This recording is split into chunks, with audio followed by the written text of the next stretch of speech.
할렐루야! 드림교회 성도 여러분, 그동안 평안하셨습니까? 오늘 함께 하신 분들과 인사 나누시겠습니다. 우리 옆에 분들에게 사랑하고 축복합니다. 잘 오셨습니다. 이렇게 인사하게 되시기를 바랍니다. 사랑하고 축복합니다. 잘 오셨습니다. 오늘 본문 말씀은 신약성경 마태복음 16장 13절로 19절의 말씀으로 은혜를 나누고자 합니다. 마태복음 16장 13절로 19절의 말씀인데요. 제가 읽어드리겠습니다.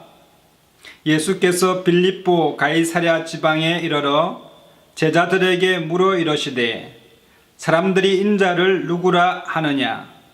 이르되 들으는 세례 요한, 들으는 엘리야, 어떤 이는 예레미야나 선지자 중에 하나라 하더이다.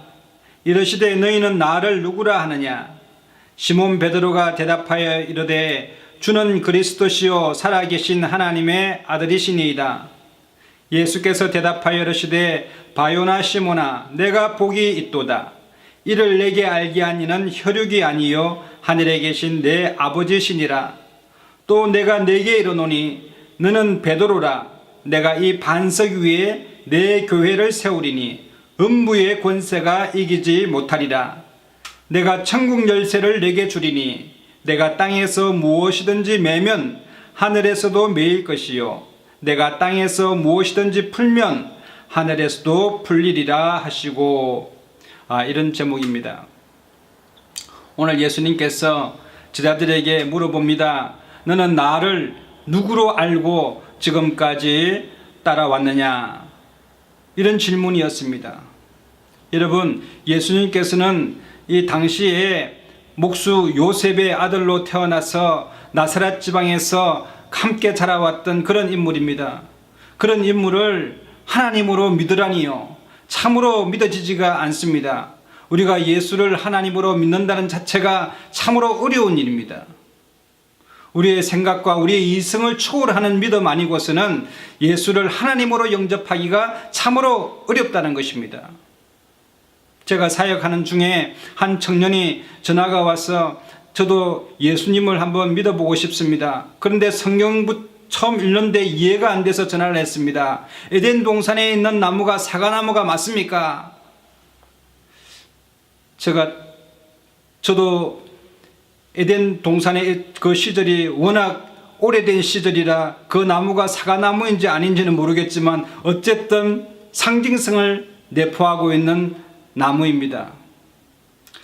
그러면 자기도, 이 청년이 예수를 믿고 싶은데 예수님이 지금 어디 있습니까? 여러분, 예수님을 믿고 싶은데 예수님이 어디 있습니까? 2000년 전에 계시는 예수님을 지금 어떻게 믿겠습니까? 그러나 여러분, 오늘 이 시간에 하나님의 성령께서 우리 주변에 계시고 우리 내면에 계시고 이 온 천지 만물에 하나님의 성령이 계시므로 우리 성령님을 영접하는 자에게는 하나님께서 그들의 마음 가운데 임하여 주셔서 예수 그리스도를 믿게 되는 놀라운 능력과 힘과 큰 믿음을 허락해 주시는 줄 믿게 되시기를 바랍니다. 요한복음 6장에 보면은 유대인들이 예수님께로 나와서 열심히 그들이 하나님의 일을 하고 성전의 일을 열심히 하며 살아왔는데 도대체 또 하나님을 위하여 우리가 무슨 일을 해야 할까요? 라고 물었을 때에 예수께서 대답하여 이르시되 하나님께서 보내신 일을 믿는 것이 하나님의 일이니라 라는 대답을 해주셨습니다. 여러분, 열심히 봉사하라, 열심히 구제하라, 열심히 땀을 흘리며 수고에 애쓰며 힘써서 하나님을 섬기라는 것이 아니라 너희가 해야 될 일은 바로 예수께서 하나님의 아들 되심과 예수께서 우리의 죄를 위하여 대속하여 죽으시는 그리스도이심을 믿으라는 것을 선포하십니다. 여러분, 이 사순절 기간에 우리가 잃어버렸던 믿음의 본질을 다시 회복하는 귀한 시간 되시기를 바랍니다. 가버나움에 귀신 들린 아들을 데리고 아버지가 예수님께로 나옵니다. 제자들에게 다가가서 선생님들이여, 우리 아들이 귀신 들렸으니 좀 고쳐주옵소서. 제자들이 아무리 귀신 들린 자를 고치려고 해도 고칠 수가 없었습니다. 그래서 이 아버지는 예수님께로 나와서 제자들에게 고쳐달라고 하였으나 고칠 수가 없었습니다. 예수님이여, 이 아들을 고쳐주옵소서. 여러분, 그렇게 얘기하니 예수님께서 참으로 답답하였습니다. 믿음이 없는 세대여, 내가 얼마나 너희와 함께 있으며 얼마나 너희를 참으리요. 그렇습니다. 제자들과 함께 3년 동안 열심으로 사역을 하고 또 기적을 베풀고 또 믿음이 있는 자에게 나타나는 온갖 기적들을 보면서도 믿음으로 귀신을 쫓아내지 못하는 제자들을 향하여 언제까지 내가 참아야 하고 너희들에게 함께 있어서 너희들을 도와야 하느냐. 여러분, 오늘 이 시간에도 예수님께서 우리에게 믿음을 요구하십니다. 예수님께서 2000년 전에 함께 계시지 않더라 하더라도 우리 속에 성령님이 계시면 우리 마음 가운데 믿음으로 역사하는 능력으로 세상을 이기고 승리하게 될 줄로 믿습니다. 믿음의 말을 하게 되시기를 바랍니다. 긍정적인 생각을 가지시게 되시기를 바랍니다. 성령님을 의지하여 승리하는, 믿음으로 승리하는 그런 시대가 되어야 될 줄로 믿습니다. 이 아버지는 예수님께 그 아들을 데리고 왔습니다. 귀신이 그 아들을 경련을 일으키게 하고 꼬꾸라뜨립니다. 이 아들은 지금까지 자기가 원하든 원하지 않든 불에도 넘어지게 되고 물에도 넘어지게 됩니다. 인생에 어떤 바른 길을 갈 수가 없었습니다. 꿈을 이룰 수가 없었습니다. 또 목적을 이룰 수가 없었습니다. 왜냐하면 귀신에 사로잡혀서 귀신의 힘으로 그 인생이 망가지고 있었기 때문에 그렇습니다. 그 아버지가 예수님께 와서 이렇게 말합니다. 선생님이여, 당신이 무엇을 하실 수가 있거들랑 우리를 좀 불쌍히 여기사 도와주옵소서. 예수님께서 그 아버지의 그 말에 믿음으로 말씀하십니다. 할 수 있거든이 무슨 말이냐? 믿는 자에게는 능치 못함이 없느니라. 그러니까 이 아버지가 깜짝 놀랐습니다. 그 아버지가 소리를 질러 이르되 내가 믿나이다. 주여, 내가 믿나이다. 그러나 여러분, 우리가 이 믿음이라는 것은 내가 믿습니다 한다고 해서 그것이 믿음이 아닐 수도 있습니다. 믿음은 내가 가지고 싶다고 해서 가질 수 있거나 또 버리고 싶다고 해서 믿지 않거나 할 수 있는 것이 아니라 성령님의 도움이 없이는 그 믿음이 견고한 믿음이 될 수가 없는 것입니다. 주여 도와주옵소서. 나의 믿음 없는 것을 주님 도와주옵소서. 그 아버지의 외침이었습니다. 그때 예수님께서 귀신을 명하여 그 아들에게서 나가라 라고 했을 때 귀신이 떠나는 역사가 일어나게 되었습니다. 여러분, 우리가 믿음을 온전히 가지려고 하면은 성령님의 도움이 필요한 것입니다. 정말 성령님께서 나에게 믿음을 허락해 달라고 간구하는 저와 여러분 되시기를 바랍니다. 마태복음 16장에 시몬 베드로가 예수님이 너는 나를 누구라고 하느냐 했을 때에 시몬 베드로가 주는 그리스도시요 살아계신 하나님의 아들이시니이다. 여러분, 이 고백은 사람의 힘으로 능으로 고백할 수 있는 문제가 아닙니다. 그 마을에 목수의 아들로 태어난 것 뻔히 알고 있습니다. 우리 같으면은 이웃에 어떤 형님빨 되는 분을 우리가 당신은 하나님이라고 할 수 있는 그런 정말 어려운 믿음입니다. 어려운 믿음의 고백인 것입니다. 그러나 베드로는 서슴지 아니하고 주는 그리스도시요 살아계신 하나님의 아들이라고 고백했을 때에 예수께서 이르시되 바요나 시몬아 내게 복이 있도다. 이를 내게 알게 한 이는 혈육이 아니고 또는 어떤 지식이 아니고 어떤 가르침이 아니라 하늘에 계신 내 아버지께서 내게 믿음을 주신 것이다 라고 말씀했습니다. 그렇습니다. 우리가 회개하는 일도 전적으로 하나님의 은혜요, 우리가 가질 수 있는 큰 믿음도 전적으로 하나님께서 주시지 아니하시면 받을 수 없는 믿음인 것입니다. 하나님의 전적인 은혜인 것입니다. 그러므로 스가랴서 4장에 보면은 여호와께서 스룹바벨에게 하신 말씀이 이러하니라. 만군의 야훼께서 말씀하시되 이는 힘으로 되지 아니하며 사람의 능으로 되지 아니하고 오직 나의 신으로 되느니라고 말씀하고 있습니다. 큰 산아 내가 무엇이냐? 내가 스룹바벨 앞에서 평지가 되리라. 여러분 앞에 어떤 큰 문제가 있습니까? 의심의 구름이 있습니까? 여러분 믿음으로 승리하게 되시고 성령님께 주여 내가 이 문제를 해결할 수 있는 또 인내할 수 있는 믿음을 주시고 능력을 주옵소서라고 할 때에 우리 성령님께서 우리에게 도와주시고 믿음을 허락해 주시는 것입니다. 여러분, 한 마을에 한 청년이 있었는데 그 마을의 지주의 딸이 참으로 아름다웠습니다. 그래서 그 아름다운 딸 아디나의 마음을 사로잡기 위해서 참으로 짝사랑만 하고 있었는데 어떤 방법을 알 수가 없었습니다. 그런데 그 마을에 떠돌이 약장수인 한 사람이 와서 그에게 이 약을 먹으면 그 아가씨의 마음을 사랑을 받을 수 있게 될 것이다. 마음을 돌이킬 수 있게 될 것이다. 그래서 이 네모리로라고 하는 이 청년이 그 약장수의 말을 믿고 그 약을 사서 먹었습니다. 사실은 그 약은 사랑의 묘약이 아니라 싸구려 포도주였습니다. 그럼에도 불구하고 이 네모리로는 청년은 그 아디나의 마음을 정말 사랑의 마음을 얻기 위해서 그 사랑의 묘약인 줄 알고 매일 먹었습니다. 그런데 효력은 전혀 없었습니다. 그러나 밤마다 기분만 좋아지고 좀 알딸딸해지고 노래만 나왔습니다. 아무리 먹어도 그 약의 효과가 없습니다. 그런 중에 이 떠돌이 약장수가 이거는 정말 효과 있는 비싼 약인데 먹어보겠느냐? 그게 뭐냐? 정말 사랑의 묘약이다.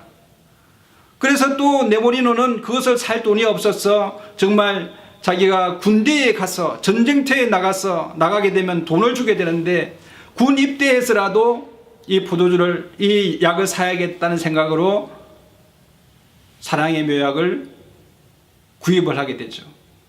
그리고 그 사랑의 묘약을 먹게 됩니다. 결국은 그가 군대를 가게 되는데 이 아디나라라고 하는 이 짝사랑했던 여인이 이 소식을 듣습니다.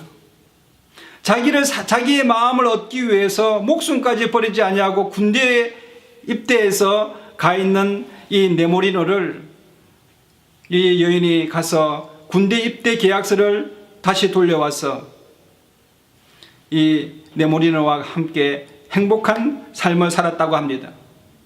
이것이 이태리 작곡가 도니제티가 지었던 사랑의 묘약입니다. 여러분, 우리가 믿음을 얻기 위해서는 우리가 그냥 믿고 싶다고 해서 믿어지는 것 참 어렵습니다. 성령님께서 도와주셔야 믿을 수가 있습니다. 이 사순절 기간에 또 좀 있으면 고난주간이 다가오는데 예수님께서는 정말 힘없이 조롱당하시고 채찍질 당하시며 말없이 십자가에 달리사 하나님의 아들이심에도 불구하고 채찍 맞으시고 피 흘리시고 물 흘리시는 그런 모습으로 보였습니다. 사람들이 볼 때에는 명백한 죄인이요 또 사형에 처할 만큼 정말 나쁜 죄인으로 여겼습니다. 그러나 우리 예수님께서는 그 무엇보다도 하나님으로부터 정말 응답이 없는 그런 어려운 그 시기였습니다. 하나님께 아무리 하나님 응답하여 주옵소서라고 기도해도 겟세마네 동산에서 땀방울이 핏방울이 되도록 기도해도 하나님께서는 응답하시지 않았습니다. 십자가 상에서 엘리 엘리 라마 사박다니, 하나님 아버지여 어찌하여 나를 버리시나이까. 처절한 부르짖음입니다. 여러분, 버림당한 그 기분이 얼마나 힘들겠습니까? 아무리 친한 사람들에게도 버림당하고, 친구로부터 버림당하고, 가족으로부터 버림당하는 것도 너무나 힘든데, 우리의 영혼의 창조주 되시는 하나님 아버지로부터 버림을 받는다는 것만큼 힘든 것이 없을 것입니다. 그럼에도 불구하고 예수님께서는 끝까지 믿었습니다. 사람들이 볼 때에는 아무리 부르짖어도 응답이 없는 하나님, 헛된 믿음인 줄 알았습니다. 모든 것이 이렇게 비극적으로 끝나는 결말이라고 생각을 했을 것입니다. 아니면은 믿음의 관역이 빗나간 줄 알았을 것입니다. 그러나 우리 예수님께서는 십자가에 달리시기 죽기까지 하나님의 말씀에 대하여 끝까지 믿으시고 모든 인류를 구원하신 귀한 사역을 완성해 내셨습니다. 마태복음 27장 54절에 보니까 백부장 및 함께 예수를 지키던 자들이 지진과 그 일어난 일들을 보고 심히 두려워하여 이르되 이는 진실로 하나님의 아들이었도다. 여러분, 예수님을 못 받고 예수님을 찌르던 사람들이 그 자리에서 고백한 고백입니다. 예수님은 하나님의 아들이시다는 것입니다. 여러분, 오늘 이 시간에도 누구든지 내가 문 밖에 서서 두드리니 누구든지 내 음성을 듣고 문을 열면 내가 그에게로 들어가 그로 더불어 먹고 그는 나로 더불어 먹으리라. 여러분, 예수님을 영접하는 것, 이것이 바로 믿음인 것입니다. 이것이 바로 기독교의 본질적인 신앙인 것입니다. 여러분, 잘 믿어지지 않더라도, 이성으로 잘 이해가 된다 하지 않더라도, 여러분 또 내가 뭘 많이 알지 못한다 할지라도 이 시간에 여러분 가장 중요하고 우선적이 되어야 될 것이 바로 예수 그리스도를 영접하는 것입니다. 요한복음 1장 1절에 태초에 말씀이 계시니라, 이 말씀이 하나님과 함께 계셨으니 이 말씀은 곧 하나님이시라. 여러분, 태초에 말씀이 계시는데 이 말씀 자체가 예수 그리스도라는 것입니다. 오늘 이 시간에도 성경에 나오는 하나님의 말씀이 예수 그리스도의 말씀인 줄 믿게 되시기를 바랍니다. 그러므로 하나님의 말씀을 여러분 여과 없이 받아들이시게 되시기를 바랍니다. 의심 없이 받아들이시게 되시기를 바랍니다. 이것이 참으로 쉬운 일은 아닙니다. 요한복음 12절에 1장 12절에 보면은 예수님께서 자기 땅에 오매 자기 백성이 영접지 아니하더니 영접하는 자 곧 그 이름을 믿는 자들에게는 하나님의 자녀가 되는 권세를 주셨으니 이는 혈통으로나 육적으로나 사람의 뜻으로 나지 아니하고 오직 하나님께로부터 난 자라고 말씀하고 계시는 것입니다. 여러분, 그렇습니다. 예수님께서 자기가 창조한 자기 백성의 땅에 왔는데 자기 백성들이 아랑곳하지 않았습니다.